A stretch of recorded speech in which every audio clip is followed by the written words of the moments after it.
Hi guys, welcome back to part 2 of part 2 in the backyard mid-spring update in the garden.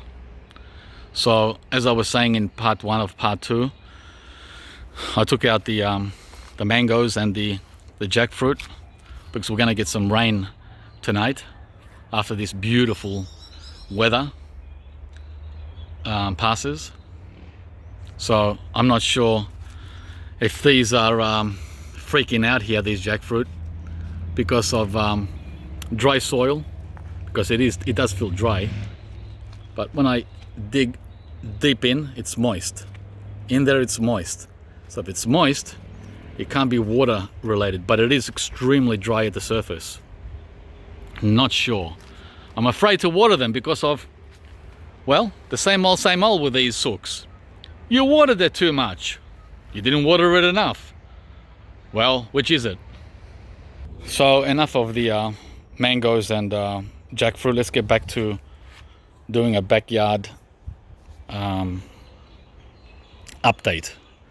Here, guys, I have the Jamun or Jambulan or Java plum in the ground now for 2 weeks. And yeah, they say 2 meters growth in the first season, right?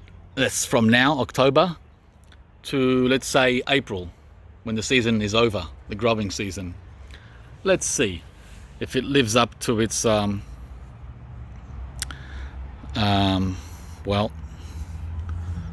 reputation. It is getting a lot of movement though, all over, down here and over there, and as you saw at the top as well. So I won't be surprised if it gets to my height by Easter. These are the backup American pawpaws I got from Dailies last summer, and they're looking a little dry. We got so much rain over the last 5 days, like 60 millimeters, 3 inches, and already the pots are dry just from 2 days of wonderful sunny weather, 25, 26 and 27 Celsius. They dry very fast in those little pots. The new Sheped Avocado, which I got a few weeks ago from Ross Creek's Tropicals, it's doing great. I have it in full sun until temperatures hit close to 30. Then I'll put it in the shade because it's so young. And I'm not going to paint any of my avocados. I don't do the painting. I've never done it, and I won't do it. Just put them in the shade until they're old enough to take full sun. This is the Thai guava, which I got from Dailies as well a few months ago. Right. The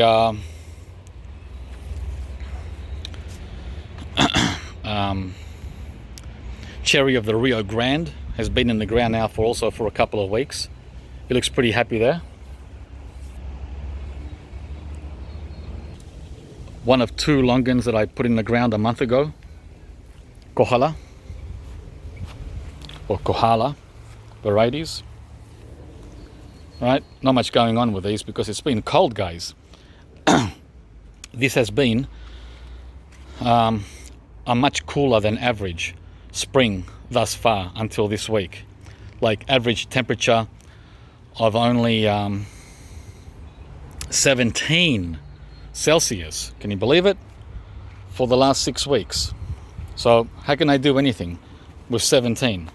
The same with the Bosworth lychee. How can I do anything with 17? It's been trying to do something. Look. Right? Look. See all those attempts to get going? We've lost 6 weeks of growth because of the weather being between 14 and 18 all September and half of October. No way is there going to be a tropical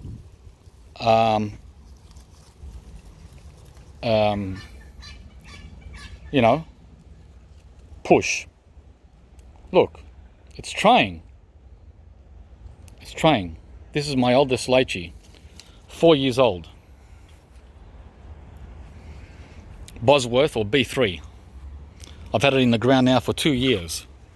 It might be even coming up to its 5th year. It was pretty advanced when I got it 2 years ago. Carambola is still sleeping, dropped all its leaves. Look at it, looks dead, doesn't it? This is star fruit. Wow. It's like nothing. I've planted it in the worst place, in full sun and in the way of heavy wind. Like a wind nightmare location, and they hate wind. Oh well, it's been in the ground now for 4 years or 5 years. Nice little trunk, nice structure, but doesn't fruit. It flowers, but all it does is sook.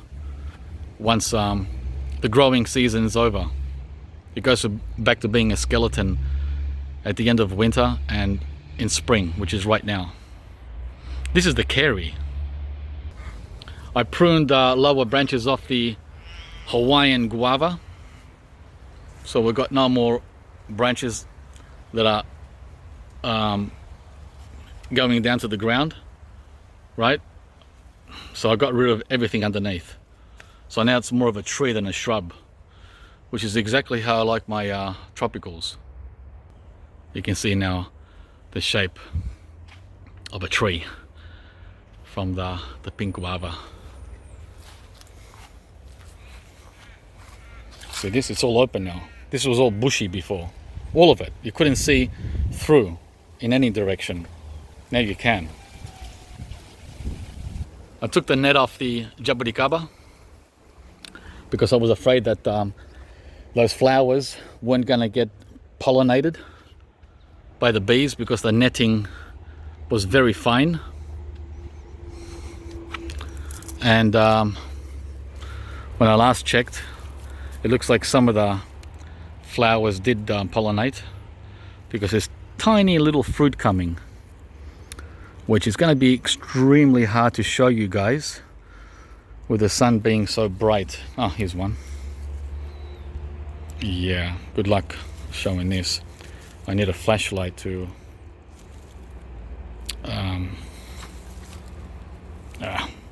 no, it's not going to work.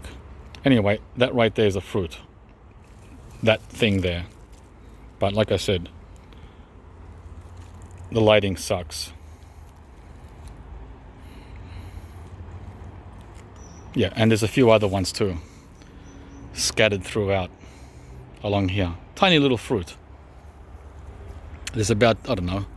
Oh, and it's also starting to flower again. I need a spotlight in here. It's too dark.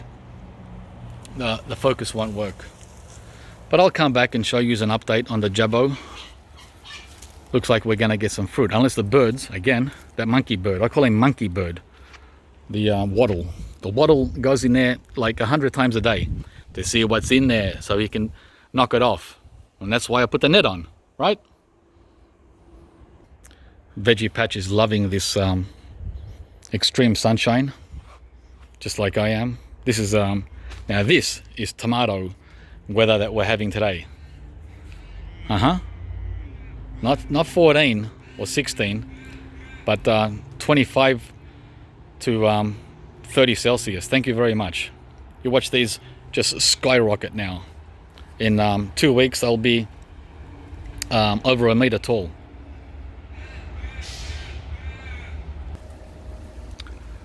We still have some ice cream beans left, believe it or not. But I've just let them go. I've just let them go, guys. We've had enough. We had over 100 in winter. But as you can see up there, look at that. Nice whoppers. So even though it's the middle of spring, They're still up there. They've been coming since June. Yeah, very easy to grow. Very, very easy. The Inga edulis. And here I planted 2 trees about a week ago. A Bowen seedling mango and a Sheped Avocado. The mango looks darn happy, of course. He's in full sun. And the Sheped, which I have in the shade, he's not looking happy at all. He was happy for the first week, but now he's starting to get dieback, of course. See that? All the way up there. I don't know why. Well, I reckon I know why. I planted him without any roots. When I pulled him out of the pot, he had no roots. Unreal. So everything is drying up at the top, but I'll give him a few weeks to see if he recovers, especially after tonight's rainfall. Especially with that. Might kick back. Still no sign of new life on the 2 remaining jackfruit seedlings in the ground, which I planted this time last year. 12 months. And here's the other one. Still alive, but no new growth. So out of the 4 that I put in the ground, 2 survived, but they're still lifeless. The wax Jambu is still alive.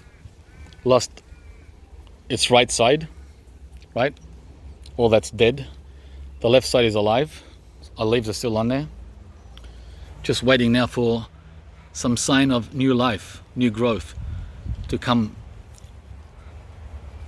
along. So that's been in ground for exactly a year and 2 months. Still holding on. Wax Jambu or water rose apple. Yacon has come back. I didn't pull these out of the ground. I just left these as an experiment to see if Yacon survives winter or if it rots. Well, it didn't rot. It's alive and kicking.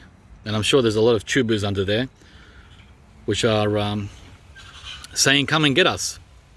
Yeah, we never pick them. We picked the other ones though. Got a banana blossom coming here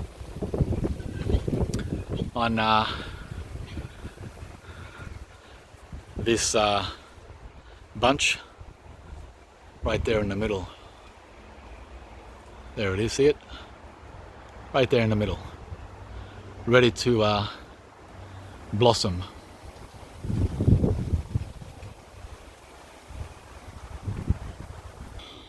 The Black Sapote, happy with its new home in ground and also getting a lot of new growth. Right?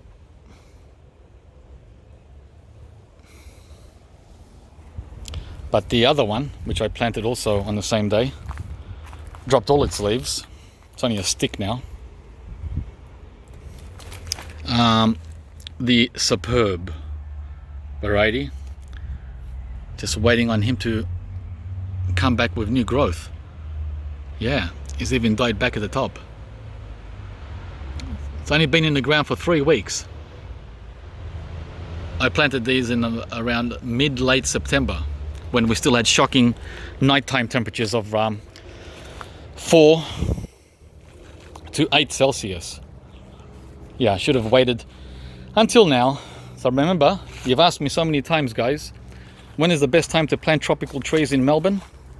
Now, at the end of October, the last week of October. Not September, not August. Here's the blue Java, or the ice cream banana, together with his friend over there. I forget the name right now because I can't locate the tags. I got these last spring, so I've had them for 12 months. And all through winter, he just pushed suckers up. Can you believe it? Well, actually, the suckers came at the end of autumn. But now, the suckers are starting to get new leaves. And there's 1, 2, 3, 4 suckers on oh, and the mother is getting a nice big leaf here. Look how narrow it is. Very narrow compared to other varieties. So yeah, all it needs is as soon as the temperature hits 20 Celsius consistently for a few days, bang, the bananas wake up. Forget about 15, 16, it's not going to work.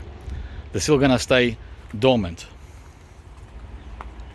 Taro, we're going to be making a video on the taro at some point. These are done really well, like true champions through winter. Look at all the suckers that are coming.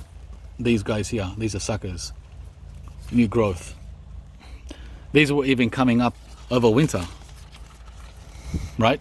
Because the top leaves are providing frost protection to the understory. And there's another one there too. Yeah, and the blue Java is also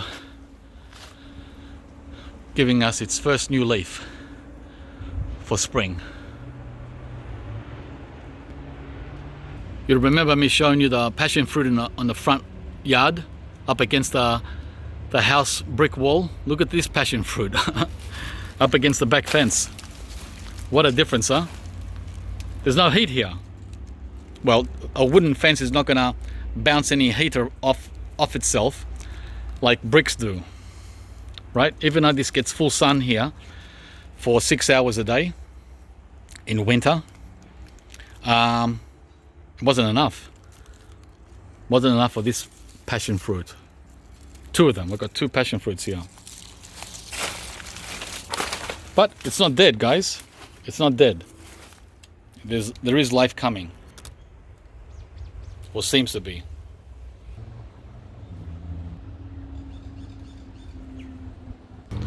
The star fruit that I planted here last summer have almost dropped all their leaves, but they're still alive. Right? These have been in ground for 10 months, since December. Everything here was planted last December. This is the Kembangan variety, and the other one is the giant Siam, which has still got some leaves on it. But yeah, the first winter in ground wasn't the best, but they're alive and they will bounce back. I didn't protect anything back here at all, by the way. No covers or protections. Nothing for the green sapote or the black sapote or the star fruit or the white sapote, the new one I got.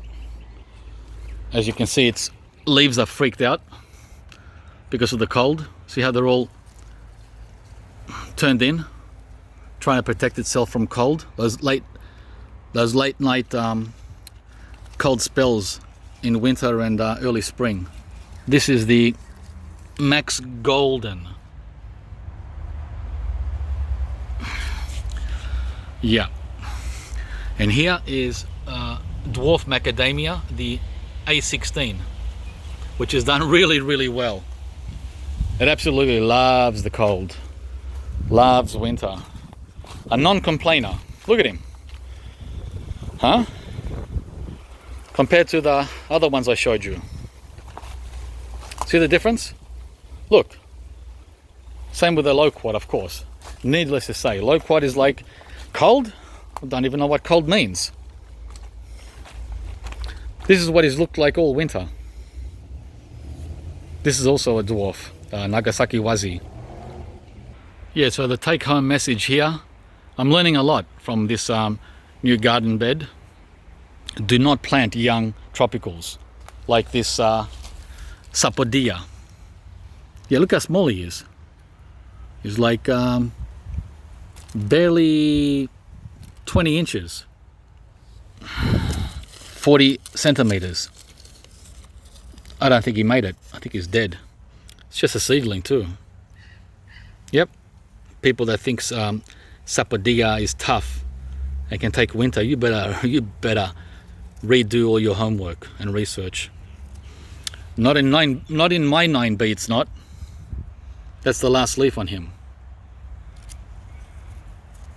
Yep. Let's see if he's even alive.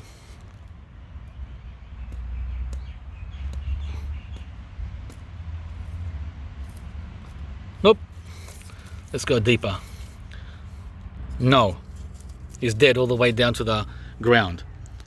A seedling. In ground. Dead.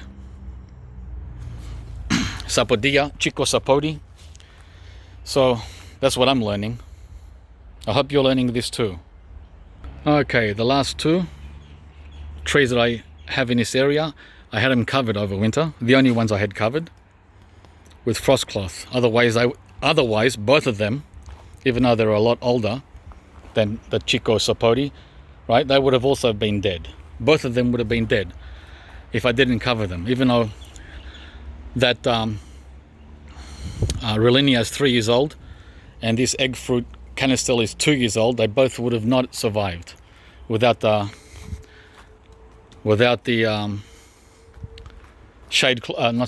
frost cloth. Guys, remember that. Take notes if you want success in a mild temperate climate. We're not in the tropics. This is not a tropical growing zone that you're watching here. Not even subtropical. Not even close to subtropical. It's temperate, but mild temperate. Not cold temperate like London, and not warm temperate like Sydney. Right? Mild, somewhere in between Hobart and Sydney. And guess what? That's exactly where we are. Halfway between Hobart, Tasmania, and Sydney. So, coming back to the Roolinia, good news. Not only did it survive winter, thanks to the frost cloth, which I took off, by the way, 6 weeks ago, and that was premature also. I should have left the frost cloth on until the beginning of October. Yeah, I should have had it on for another month. Why? Because of dieback, guys. Again, like the Sapote, it's getting dieback just from 6 weeks of early spring. 6 weeks of early spring is freaking it out. It's freaking out with temperatures between 5 and 18. 5 and 18. It's still too cold. 5 and 18 Celsius is too cold for the Roolinia. So let's translate that to Fahrenheit. That's 40 to 65. 40 to 65 Fahrenheit is too cold for him. This is day in and day out, every day, not one day, every day, every day, every day for 6 weeks. So that's what you get with 40 to 65 Fahrenheit, day in and day out. Take note, my friends in Northern California and Northern Florida. Okay, so new growth, guys. Why? Why is it growing back now? Because we had temperatures in the mid-20s. 24, 25, 26, 27 Celsius. Wow. So now it's saying, yep, I'm ready. I'm ready to grow back. Only now. Not when it's 15 or 60, but now that it's 80 Fahrenheit. 80, wow, 80. Ooh. See the difference? That's when it's 80, and this is when it's 60. Are you watching the difference on the Roolinia? Okay, so 25 Celsius is what brings him back, not 15. The same with the egg fruit, exactly the same. We won't cover that, but he's alive and he's getting new growth. Oh, just barely getting new growth.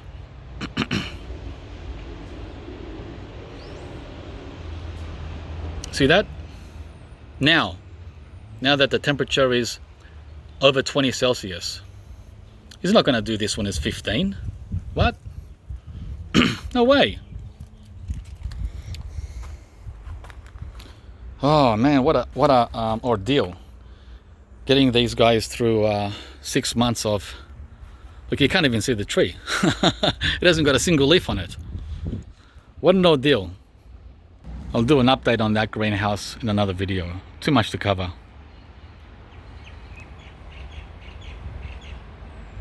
Yeah, looks tropical. Easy to be fooled by these subtropical plants. Yeah, in the mild temperate climate, I can grow a lot of subtropical plants, not only fruit but ornamentals. Beautiful, aren't they? Lovely, gorgeous. But that doesn't mean the Roolinia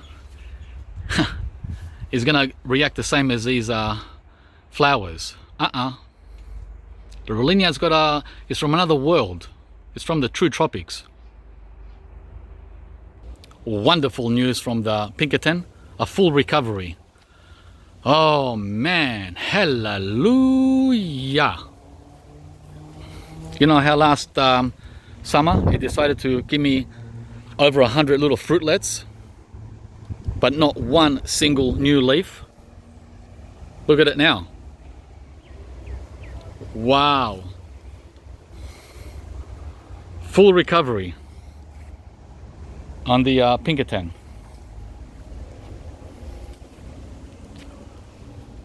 Guys,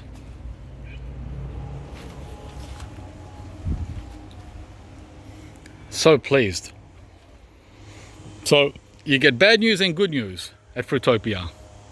And there's the other longan, doing well, but waiting for some warm weather. 15 is not going to cut it. Like I said, these guys need over 20, preferably 25. Okay, that means over 70, preferably 80. The other star fruit, at least this one held its leaves, unlike the Kerry. This is the Thai Night. 10 years old, never fruited. And of course the Fuerte avocado is going crazy still with all its flowers. Absolutely gorgeous. The same with the wurts. Okay guys, I'm going to leave you now. There's a lot more to show, but I'll show that with another video. We've gone way over. Loquat season is in full swing. A lot of them ready up there. Cherries, of course, are coming. We're gonna have to bag this up. Okay, the lawnmower has started next door. The neighbor's gardener has arrived. That's a cue for me to cut the video. I changed the netting here, so I'm in within the regulation of netting. Alright guys, thanks for watching. Please like and share if you enjoyed the video.